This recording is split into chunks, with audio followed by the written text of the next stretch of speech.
Maayong adlaw kaninyong tanan. Ano sa kita kini ang inyong katuang nga programa sa TV Apolia.argumento gipanguluhan o gipangunahan sa Lay Catholic Apologists International. Sir RJ Seno, inyong igsoon sa pagtuong Katoliko, ubanin ko ninyo sa kadali lang nga panahon aron na panagisgot sa mga butang nga may kalambigitan sa atong pagtuong Katolika. So nanapud tay tagaan og tubag.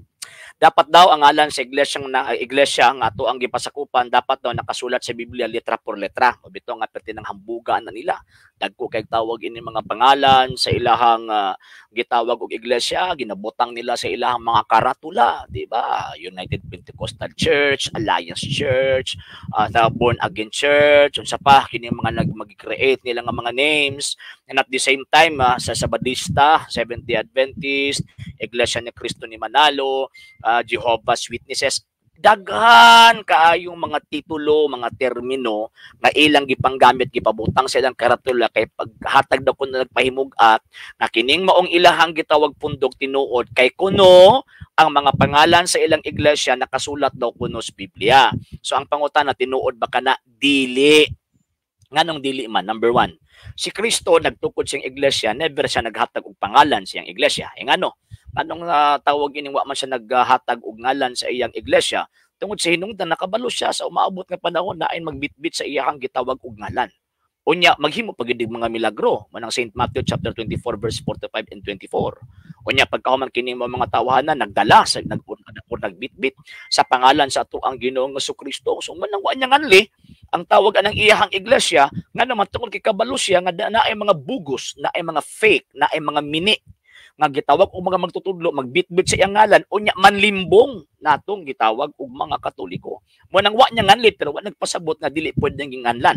Nga naman tungod sa hinungdan nga ang trabaho sa Dios tukuron niya, buhaton niya ang tawag ining usa ka sosyedad or usa ka gitawag og eksistensya, pero ang naay dako nga tawag ang responsibilidad sa paghatag og ngalan ni ana mao ang tawag ining iyahang gipiyalan. Sama ba sa Henesis, di ba?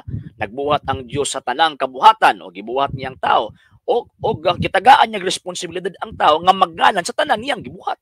Same pod sa tatawag ining iglesia gitukod ni Ginoong Jesucristo, di ba? Si Kristo nagtukod sa iglesia, wa niya nganli mo nakatong iyang gipiyalan nga mao ning iyahang gitawag simbahan o sa kasyudad nga iyahang gitawag og gitukod mao nang naay responsibilidad, naay kagahom sa pagbutang og ngalan niini.